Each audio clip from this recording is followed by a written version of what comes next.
Yo, welcome back to Marathon Money. Today we're not talking about a hype, we're talking about a company that just shook the market. DVLT, the tickers are Datavault AI. Saw shares jump after 23% after hours. Actually, it's now up almost 40% right now after hours, and it's going crazy.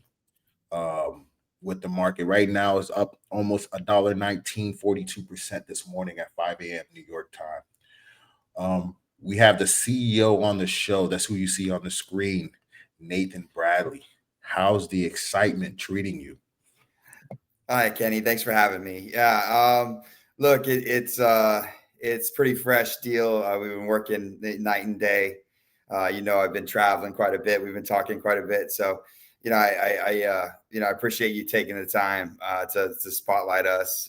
It's a company that has worked really hard over a long period of time, and we've been a little bit ahead of the curve. Really lucky to have an opportunity to enhance our world, through the use of AI and blockchain technologies that we can trust.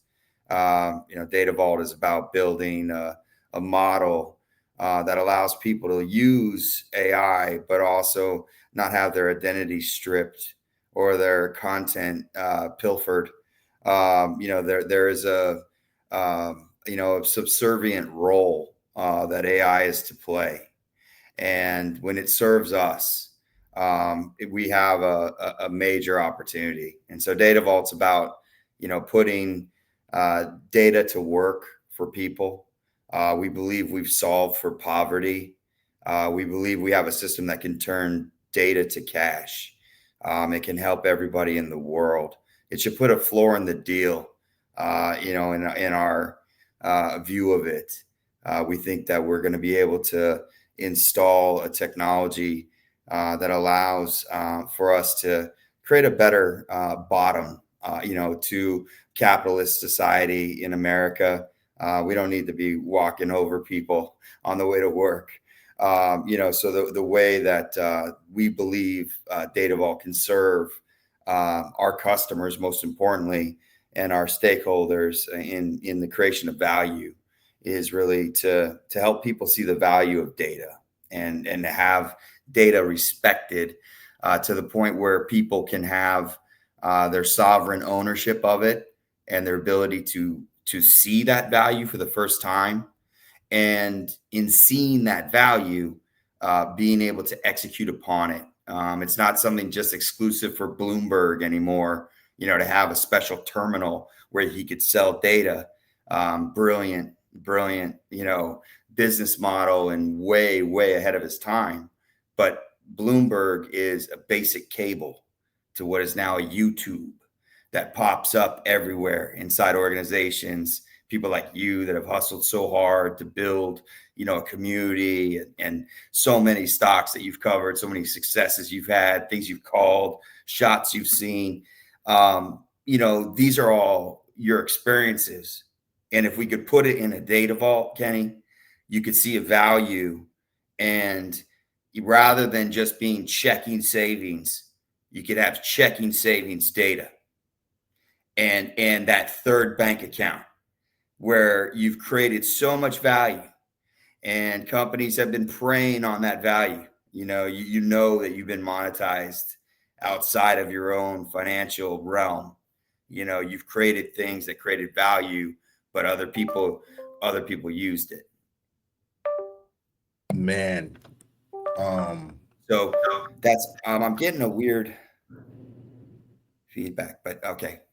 So Yo, dude, that's amazing. If something like that could be created, that would definitely change not only the landscape of how people view human data, but also how jobs are created and how unique you're going to be for certain jobs. You know what I mean? So like that's the first thing that come to mind. And just like when you start building that value, it's not going to be questionable if you can do something or you can't do something. Stuff like that comes into play. But the 150 million Bitcoin investment into your company, that's no small feat. What is the play here? How's that going to be used? We're in the very, very beginning. We're in the first inning, maybe third pitch. We are just getting started. It may seem like a huge infusion, and it is, but it is the very tip of the iceberg, the beginning. We have a multi-billion-dollar challenge ahead of us.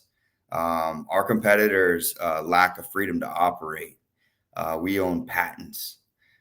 We worked hard to establish a moat around Datavault. We own what we do, and we're practitioners in a space that needs guidance. We have a lot of technology that's rushed into the market, and you can look at things like Napster. And how Napster was so ahead of its time. And you remember I'm Gen X. Couldn't make money. Yeah, it was Yeah, so ahead I'm of Gen X, so I remember Public Enemy, and I remember how Napster was.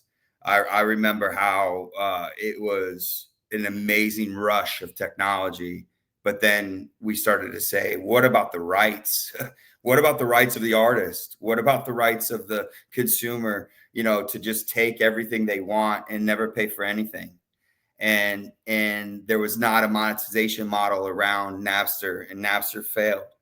And when you look at things like Napster AI, no one said the phrase. There is a initiative around the future of even the oldest things that are in our technologies, where AI can see where we missed the mark. We can perfect these systems, and you end up with, as Apple has iTunes, and they had the iPhone, and they were the fast follower, and maybe there's a lot of intelligence about that in human beings, where we rush out with great inventions, but then the fast follower is the one that feasts on the actual opportunity.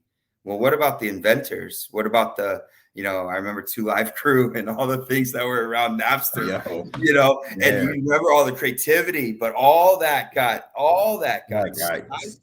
Yeah, once Napster got stopped, all that stopped too. I actually see the vision. Now we're in an evolution, right? The AI is we are rushed to market, but there was no constructs. Yeah. So what we focused on was, we knew this thing was coming, and we knew blockchain was special. And that blockchain was misunderstood in general. Crypto was used for transactions because people rushed into that PayPal space. Everybody sees Fiserv on the credit card swipes. And we see that if you could just be the passive player, a little parasite on every transaction in the world, what a wonderful model. Visa, MasterCard, American Express, these are amazing companies, but they built a network, and the network became so valuable to us because we could swipe a credit card and get what we wanted. But there was always this tax, always this, third party extracting from that. And then the value of that network, comes into question.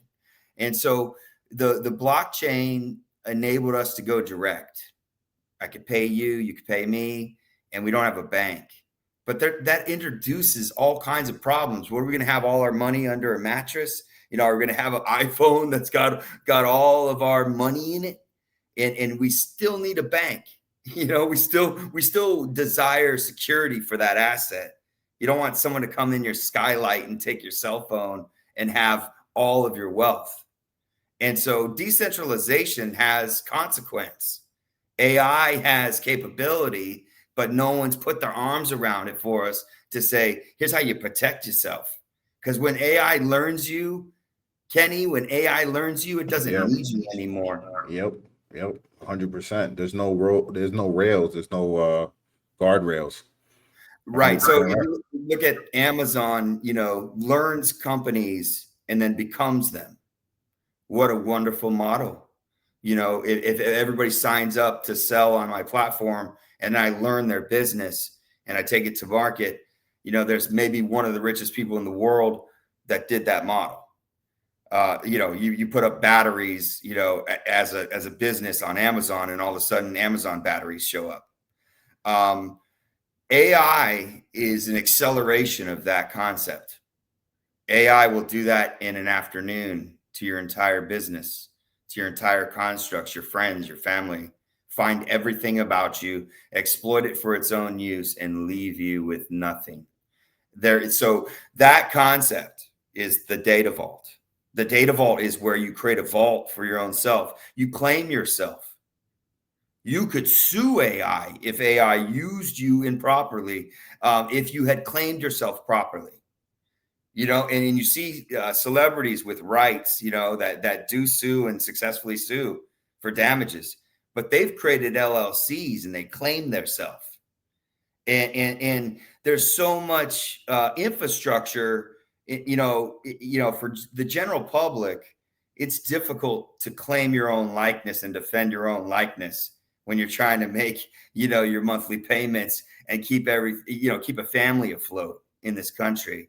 So the idea, I think, in America is, there's this monster that's been let out, that around AI, blockchain as an ability for us to trust things around us, to verify someone's credentials, before you go into a surgery, verify somebody's credentials before you put your kid on a bus, and to have information that's relative to people's competencies and capabilities and credentials, and prove it, but also remunerate it and pay for it. There's a sustainability in every family. There's a wealth creation that's capable in America. It's the best part about us. How much you put in, you could get out. But if AI starts taking that from you, it's unfair. And so Data Vault is about, let me automate the processes that now AI can, under my subordination, can be utilized to fully exploit my own data, my own self, the idea that I would have a constant working mind on my entire existence, and that everything I'm doing, every word I utter, has a backing, a friend, as something that is working on my behalf and exploiting more value, more happiness, more wealth, everything that I desire, keeping in touch with my family, understanding the pain around me and how I can help heal it. Those things require complexity in thinking. And if we can cognitive offload to these systems and have them return to us very simple tasks that allow us to succeed, this is the power of AI. And in the data vault, we allow that to happen. And we're creating a constructs where we can claim ourselves, where we can own our data, where we can see the value of the data we create and turn it to cash, just like Bloomberg did for 40 years in this country. I would love, like, they've been stealing my data for years, and using it all the time to make their own profits. But welcome to the club.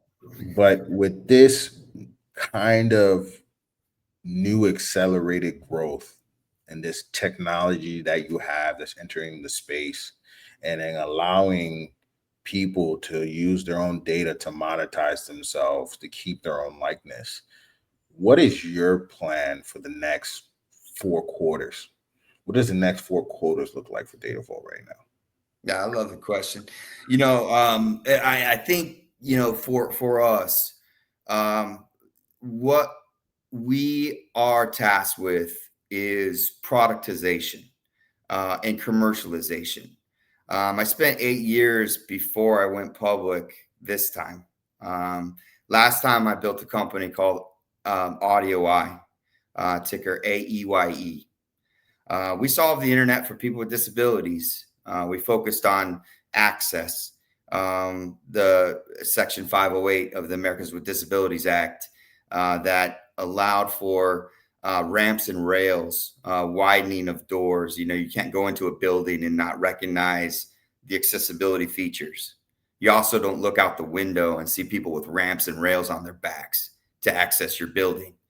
But in the internet, when we created it in 2003, it was a patent portfolio, and we patented it, and we brought it to market. And you would swear in 2003, I wouldn't be working right now. It would be I'd have a gold scepter and gold teeth, and I would have a lot of wealth created from an idea early in the internet that was just based on common sense and had technology around it. Now, I found in probably Kenny, where I believe people, in particular people with disabilities, are overlooked, mismanaged, mishandled, all the things that we do that are offensive to groups that have already been disadvantaged in life.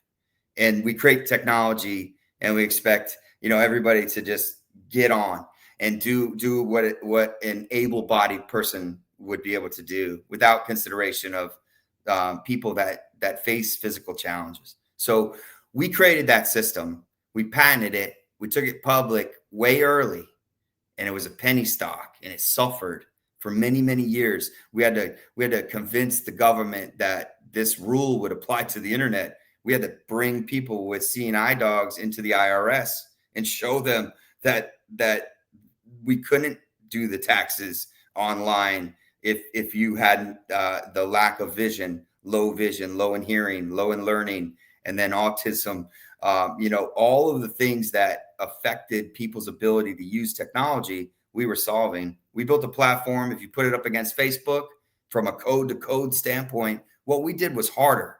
What we did had social impact that tremendous. We helped millions of people to this day, a company that helps millions of people every day access their stuff. It's on my gravestone. I invented it. I almost went bankrupt, going after it as a business. And I was obsessed with it. And I met people that were suffering, and I had a solution. And it took me over 15 years to take it public in a real way. It was a penny stock, and it came up from a very unique place in America. And it was a penny stock. Then it was a NASDAQ traded company. It achieved during the pandemic, when we got a view of the world, if it was just online, AudioY, a company I created, AEYE, that company solves the internet for people with disabilities. And it was very difficult. By the time I had success in it, I was already diluted. I had already sold my soul to Wall Street. I was there as a vessel that they could, that ultimately people that controlled that company and me at the time were able to really feast on the opportunity financially. And it's to kind of God's will, I believe, because all true altruism or philanthropy is anonymous. I'm not famous for solving the internet for people with disabilities. But we invented some stuff in 2003 that kind of set the stage for that entire industry. And there was precursors to that. What you're really telling me here is that you have every capability of doing this, taking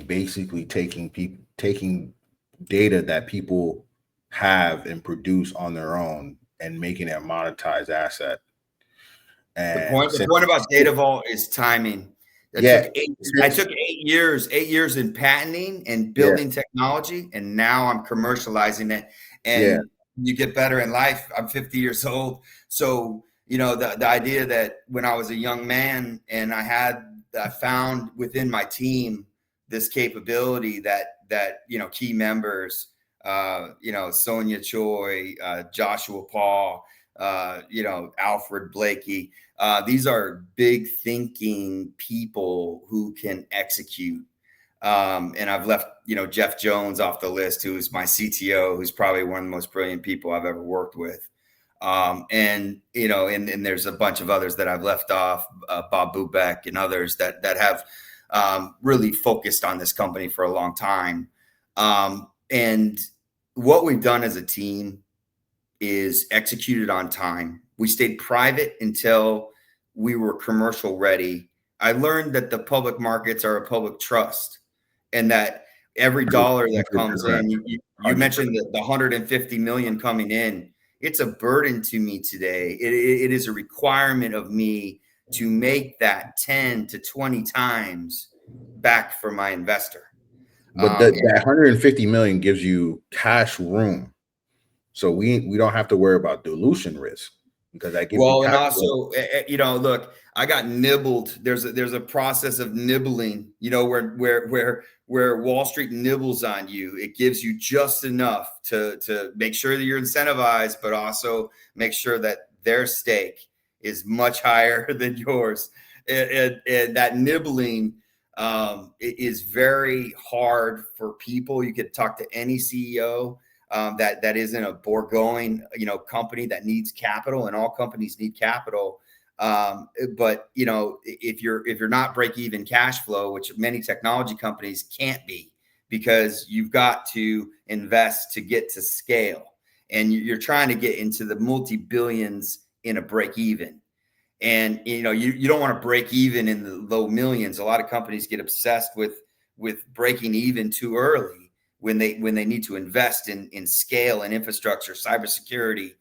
For us, there's a lot of prerequisite requirements. I need a supercomputer. There's a bunch of stuff that we need to execute this plan. So we're executing our plan.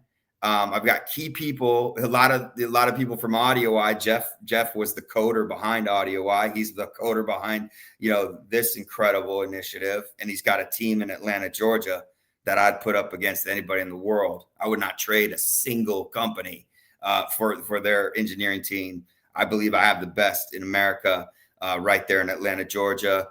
People like KP Reddy have been feeding talent into that from Georgia Tech community for a long time. And we have a strong relationship around, our American built model around technology. So that's my core.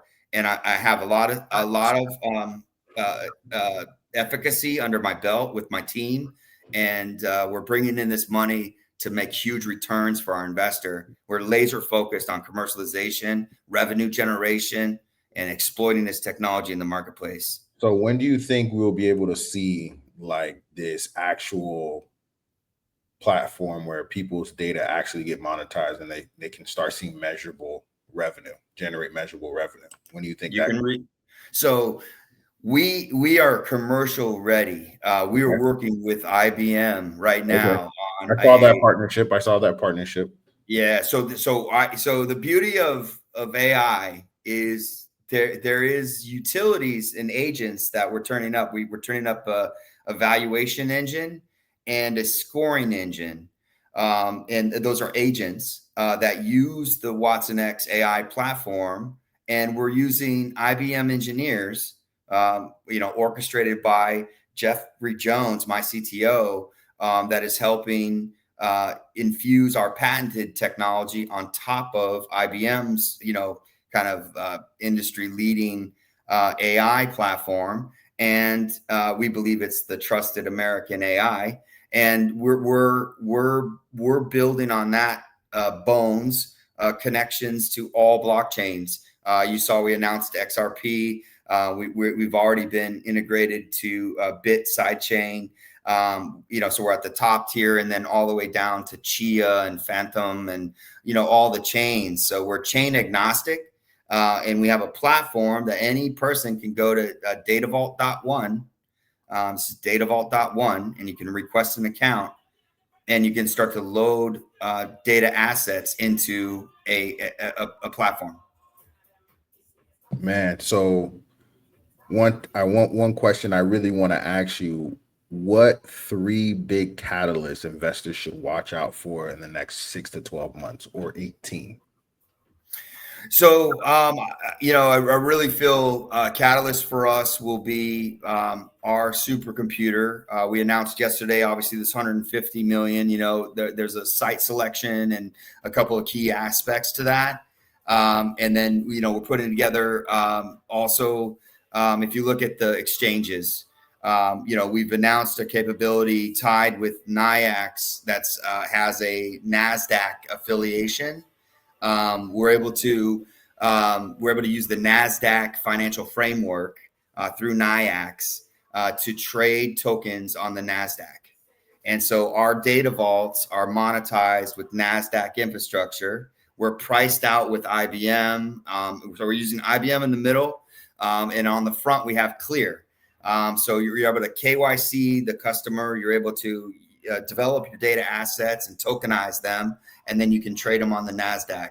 We're building, and what I would see in the near future is our launch of an NIL exchange where any American can claim their likeness. And in addition to that, they're able to value and monetize their data assets. So if you used Amazon for the last 20 years, what is that data worth?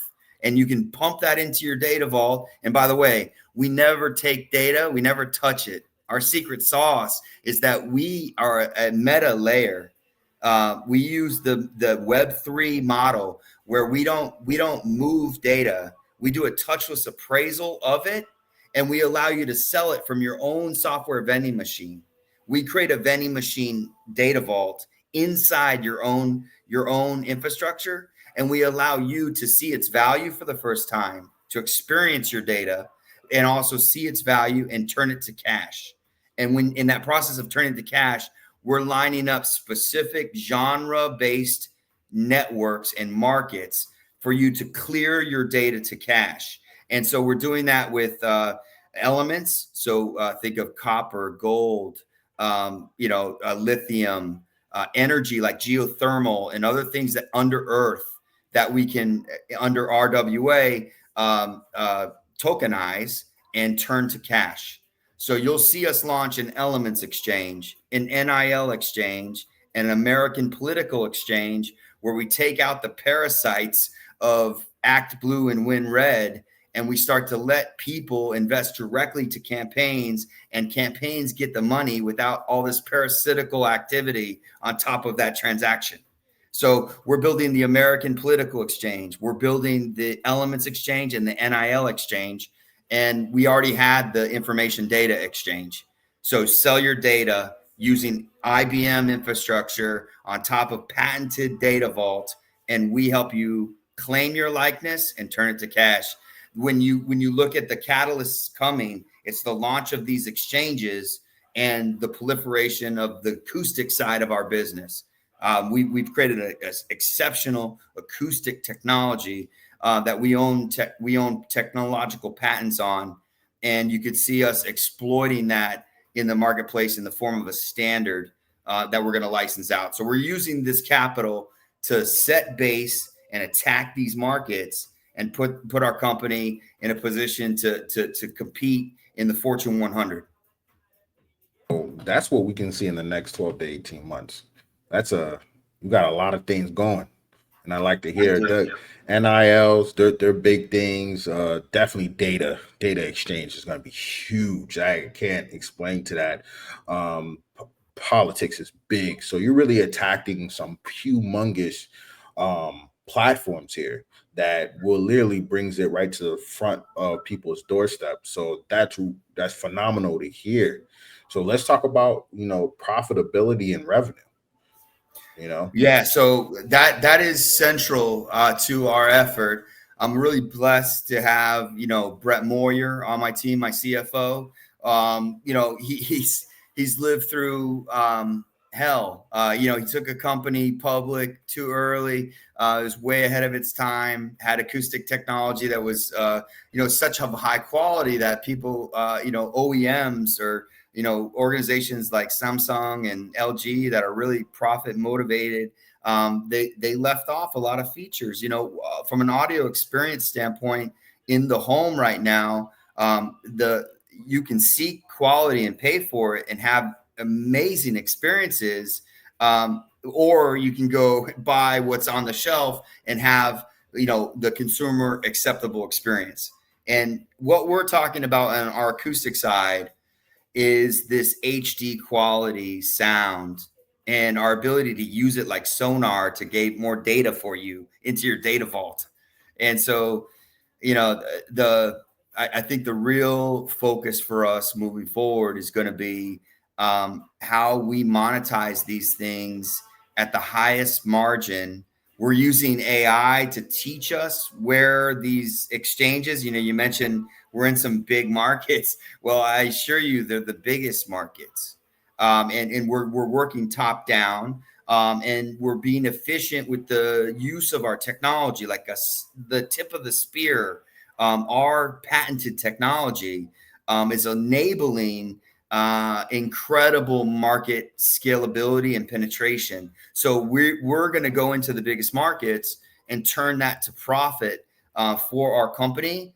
And we're focused on a couple of key acquisitions, as well as a leap forward in our revenue, so we can get qualified for many of the benefits of climbing the NASDAQ.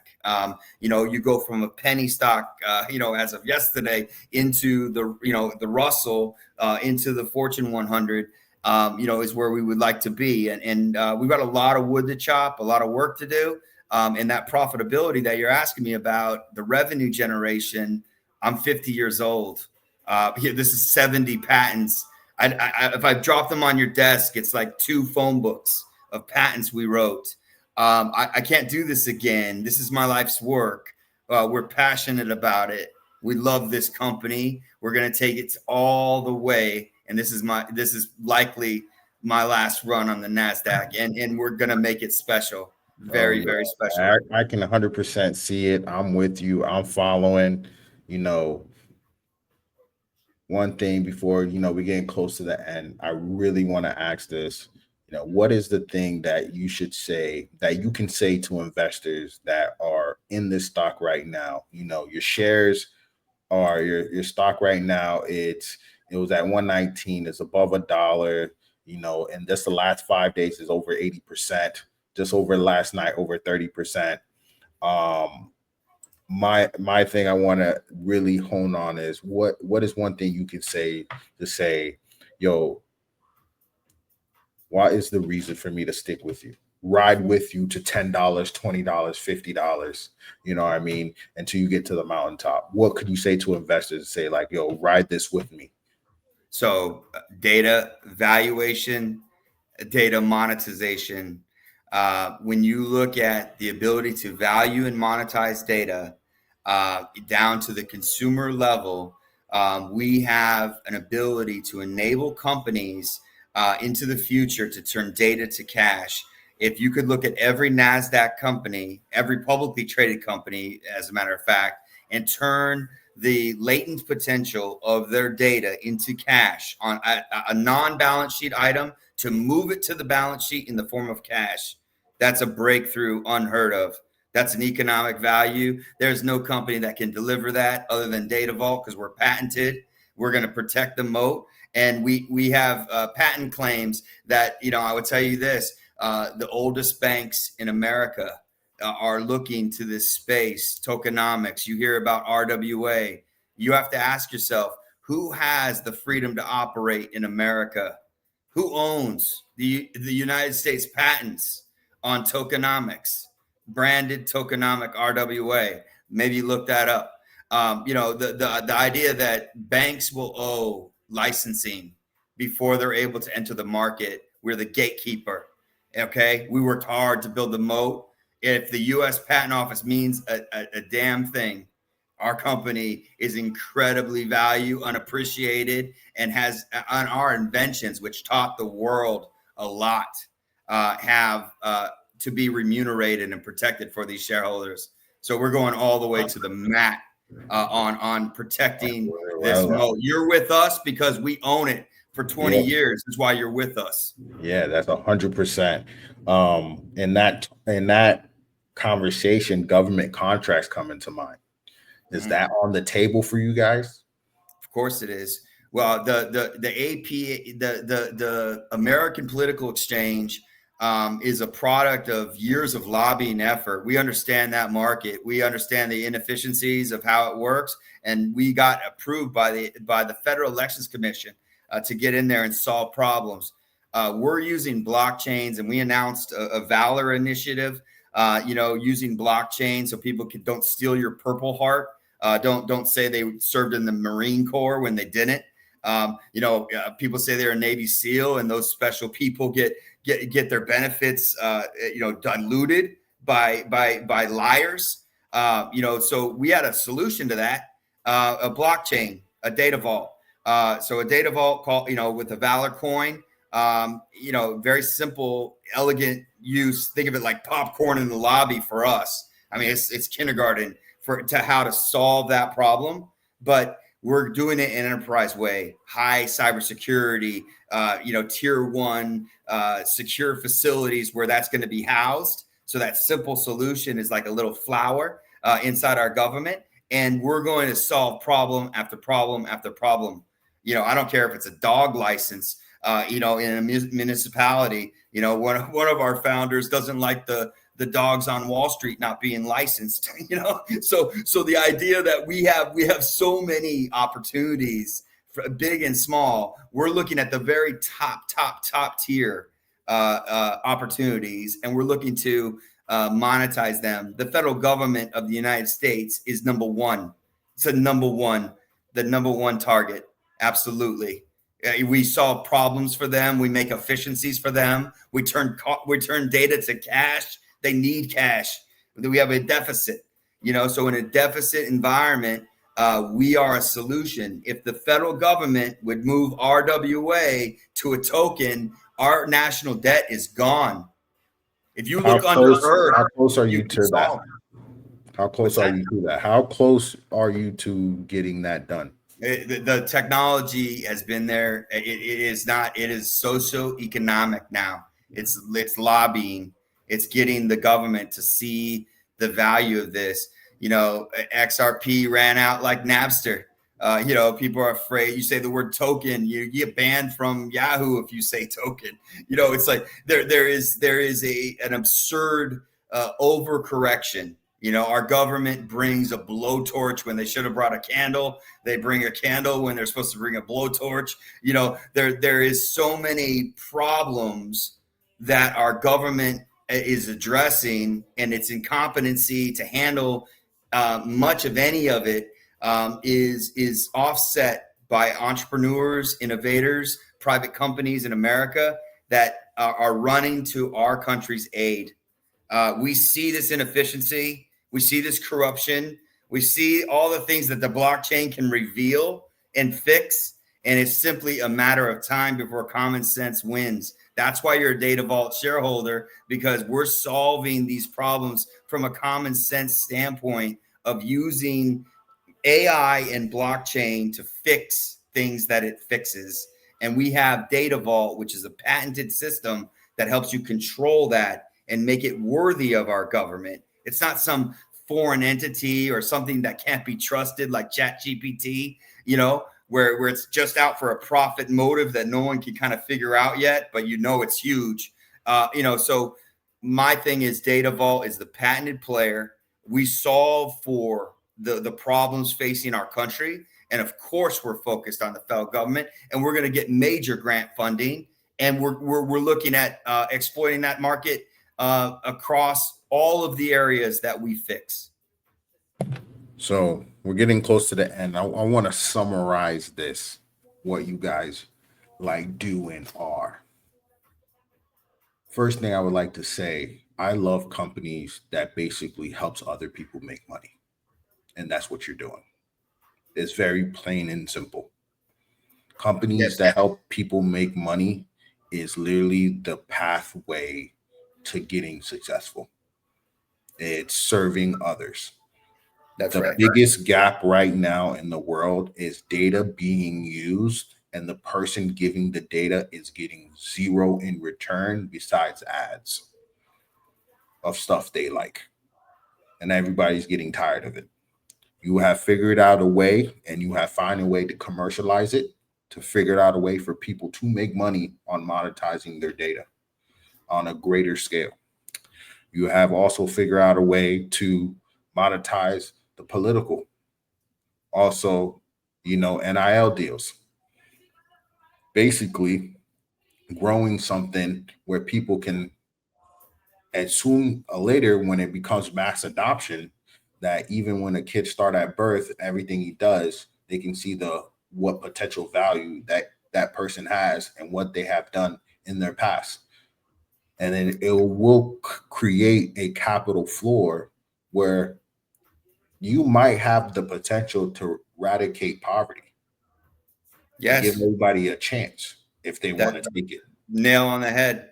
Nail on the head. Yep. This whole thing comes from an invention. Albert Blair Blakey III came to me and he said, Nate, if I go into church and I don't have any money, could I donate data? And that comment to me, I was coming off of Audio I had the biggest social impact I'll ever have. And I said, what would I do to have a social impact that could beat Audio I? It's Datavault. Datavault is, and you nailed it. That is that you put the floor in the deal. You know, in data, if you have a beating heart, you have a chance in this country because that there is a data that comes from your own being that is of interest, that is of value. And there is you know, just to understand us and kind of in conclusion, you know, my father was a senator in Arizona. His name is David Bradley, Senator David Bradley. If you look at senatorbradley.com, my father was a leader of people. He's a civil rights leader. He was an amazing human being, and he helped hundreds of thousands of children in the foster care system in Arizona. And I've been chasing him my whole life. You know, I've been trying to have impact and sustainability and do what he did in his baby boom generation, in my generation X. You know, it's a tough slug. I'm not there yet. They named a building after him in Arizona. He would have been governor if he hadn't died. But I'm telling you right now, the Bradley family, we've had impact, and we're Yeah. going to continue to. Yeah. And my colleagues, Jeffrey Jones, Yep. Sonia Choi, Joshua Paul, Alfred Blakey, we're going to conquer. We have a big mission. 100%. We gotta end it on that note. Guys, check out Datavault. It's doing big things. Don't miss it, man. Don't miss the opportunity to be a part of something great. Uh, this is an opportunity to join the efforts. Nathan Bradley, seriously, amazing dude. Had this conversation been great. This is next level thinking. This is next level thinking. This is something I would 100% say that we're as people and consumers, we're the only ones not making money on our own data, and other people are. And he has figured out a way. And when you figure out a way to make money for the masses, just like Apple did with apps, when they brought app stores, they brought 1 million jobs to the market. This has the same effect, and they have somebody who believes in them that gave them $150 million, and they're going to get more. And then the fact that they're able to get that and find that company to give them that, other companies will start looking into it. You guys, peace, enjoy. This is Friday morning at 6 a.m. The market's about to open, and it's going to be a wonderful day. Thanks, Bradley. Thanks. Thank you, Kenny. You're awesome, man. Thank you. Keep it up. You're Peace. awesome.